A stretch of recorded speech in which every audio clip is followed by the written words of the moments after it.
Show on a plot variation of resistivity of a conductor, typical semiconductor, as a function of temperature.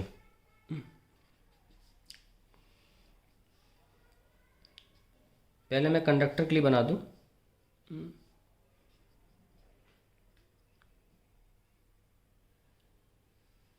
ये है conductor के लिए.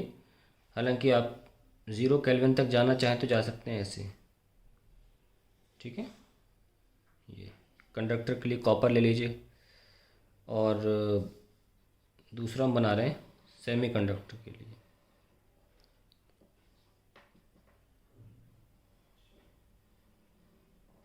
तो इसमें जो रिलेशन यूज़ होता है वो rho not 1 plus alpha delta T, that is what is linear, and this is rho is equals to rho naught e power minus Eg by kt is used. Now, using the expression for resistivity in terms of number density and relaxation time, यानी कि इस relation की बात कर रहे हैं, number density relaxation time between collision, explain how resistivity in case of conductor increases while it in case of semiconductor it decreases with the rise in temperature. देखिए, when temperature rises, पहले heading डालो in case of conductor. In case of conductor, when temperature rises, the increase in the number density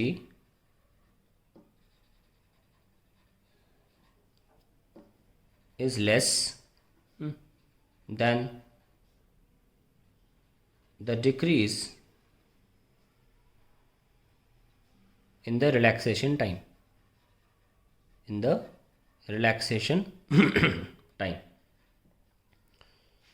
अब इसके पीछे की वजह सुन लीजिए. मैं लिख नहीं रहा हूँ क्योंकि बोर्ड एग्जाम में आपको डायरेक्ट आंसर्स लिखने होते. कंडक्टर्स में ऑलरेडी बहुत सारे नंबर फ्री इलेक्ट्रॉन्स होते हैं और ये एन जो दिखाता है वो फ्री इलेक्ट्रॉन्स की नंबर डेंसिटी ही दिखाता है. जब टेम्परेचर बढ़ाते हो तो ज़्यादा संभावना नहीं होती और बढ़ने की, पहले से ही काफ़ी फ्री इलेक्ट्रॉन्स होते हैं. टेम्परेचर बढ़ाने से और फ्री इलेक्ट्रॉन्स बढ़ते भी हैं अगर थोड़े बहुत कोवैलेंट बॉन्ड्स टूट जाएँ तो उनकी बढ़ोतरी जो होती है, उनका इंक्रीमेंट जो होता है डेल्टा एन, वो काफ़ी कम होता है क्योंकि पहले से ही बहुत फ्री इलेक्ट्रॉन्स हैं. तो डेल्टा एन बाई एन जो फ्रैक्शन इंक्रीज होता है नंबर ऑफ फ्री इलेक्ट्रॉन्स का, वो काफ़ी कम होता है. ऑन द अदर हैंड, बहुत सारे फ्री इलेक्ट्रॉन्स होने की वजह से जब टेम्परेचर बढ़ाते हो तो उन फ्री इलेक्ट्रॉन्स में कोलिजन होता है. कोलिजन घातक लेवल का हो जाएगा. जब कोलिजन बढ़ेंगे बहुत सारे तो रिलैक्सेशन टाइम भी घट जाएगा. इसलिए मैंने बोला कि factor of decrease of relaxation time जो होता है वो ज़्यादा होता है. When temperature increases, the temperature rises, the increase in the number density is less than the decrease in the relaxation time. तो अल्टीमेटली हुआ क्या कि जो फैक्टर टॉ का है वो ज़्यादा मैग्नीट्यूड से घटता है और जो एन है वो कम मैग्नीट्यूड से बढ़ता है. तो hence the overall effect on resistivity is that it decreases with increase in temperature. और या देख भी सकते हैं इस ग्राफ में भी, सॉरी हाँ, कंडक्टर के केस में इंक्रीजेस, उल्टा लिख दिया मैंने क्योंकि ये घट रहा है ना. हाँ, increases with increase in temperature. So you can see that it is increasing with increase in temperature. Yes or no? So it matches with the definition. Now, in case of semiconductor,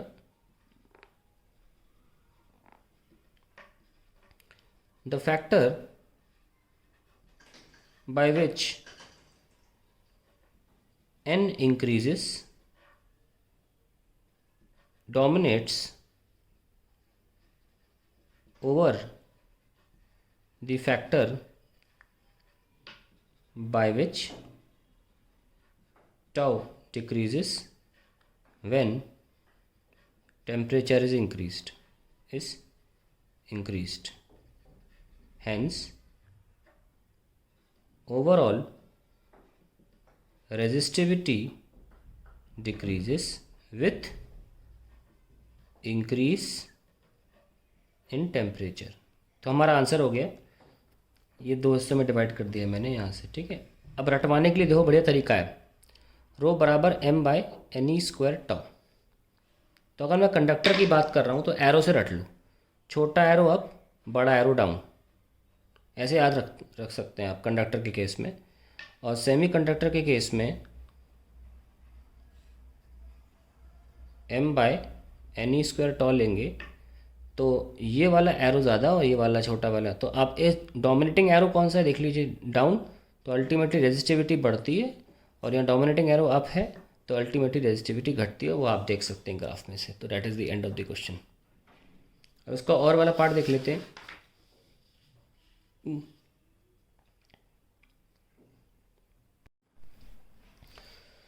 अब इसका और वाला part कर लेते हैं। Estimate the average drift speed of conduction electrons in a copper wire of cross-sectional area 10 power minus 7 meter square carrying a current of 1.5 ampere. Assume that each copper atom contributes roughly one conduction electron. The density of copper is 9000 kg per meter cube and its atomic mass is this much.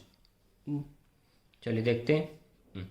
बताए current का drift velocity निकालनी है, उससे N A Naved formula होता है N A V D, so we have V D is equals to I by N A E. So जो है वो रख दीजिए 1.5 अपॉन स्मॉल एन नहीं दिया है, एरिया दिया है 10 पावर माइनस 7, और इलेक्ट्रॉनिक चार्ज सबको पता है कितना होता है, 1 अपॉन ई को हम जानते हैं क्या लिखते हैं 6.25 10 पावर 18।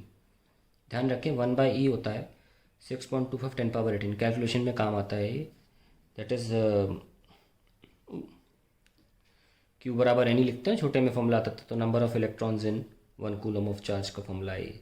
एनीवेज अब हमारा सारा का सारा जो दारोमदार है क्वेश्चन को सॉल्व करने का, वो इस एन को निकालने में लगेगा। वह n is number of free electrons in 1 metre cube, ये हमको निकालना है, ठीक है।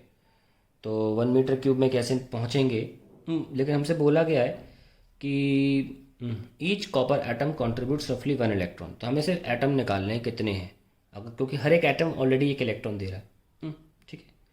तो 1 मीटर क्यूब में कितने एटम है, सिंपल केमिस्ट्री लगेगी थोड़ी इसमें, मोल कॉन्सेप्ट टाइप्स। देखो हमको पता है एटॉमिक मास यूनिट जो होता है एक एटम का होता है, और 1 मोल में भी यही आंसर आता है, ठीक है।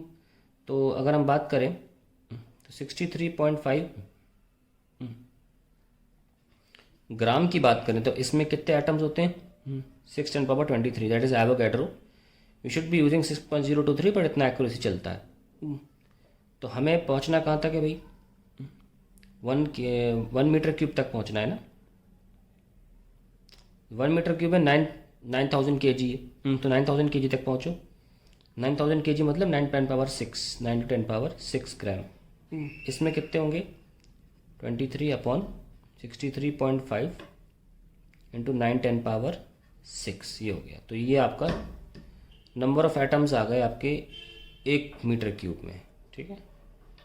सो कितना 9 7 सा 63, ओके अप्रॉक्सीमेटली, और आप इसे 1 ही ले लो ऑलमोस्ट, है ना। 7 मैं 1 ले लेता हूँ, मुझे तो ऑर्डर से मतलब है, वैसे बहुत बड़ा नंबर आएगा ना, 1 ही ले लेते हैं इसको। So I will get 10 power 29, okay, that is number of atoms per metre cube. और क्योंकि हर एक एटम एक इलेक्ट्रॉन प्रोवाइड कर रहा है, सो नंबर ऑफ इलेक्ट्रॉन्स भी इतने ही होंगे 29, ओके। चलिए यहाँ रख लीजिए 1.5 इंटू 6.25 10 की power 18 divided by 10 power 29 10 power -7। Now let's solve it. 6.25 into 1.5 will be 3.1.25, that will be 9.375, ठीक है। 10 की पावर 25 -29 -4 आ जाएगा मीटर पर second. So this will be 0.9375 mm पर सेकेंड। ऑर्डर बिल्कुल सही आया है, mm पर सेकेंड में ही वैल्यूज़ होती हैं ड्रिफ्ट वेलोसिटी की। That is the correct answer. Now compare the drift speed obtained with the speed of propagation of electric field along the conductor which causes the drift motion। मैं यही solve करता हूँ, B part compare करना है drift speed का speed of light से। तो drift speed कितनी आई है, हम ऑर्डर सिर्फ ऑर्डर ले लेते हैं, ऐसा करते हैं 10⁻⁻4 है तो 0.9 10⁻⁻3 हो जाएगा, और स्पीड ऑफ लाइट 3 10⁻8 होता है, so I will get 1/3 10⁻11। That is the answer to the question. तो कंपेयर कर दिया मैंने, कंपेयर मतलब डिवीजन होता है, ठीक है। तो बी पार्ट भी सॉल्व हो गया इसका।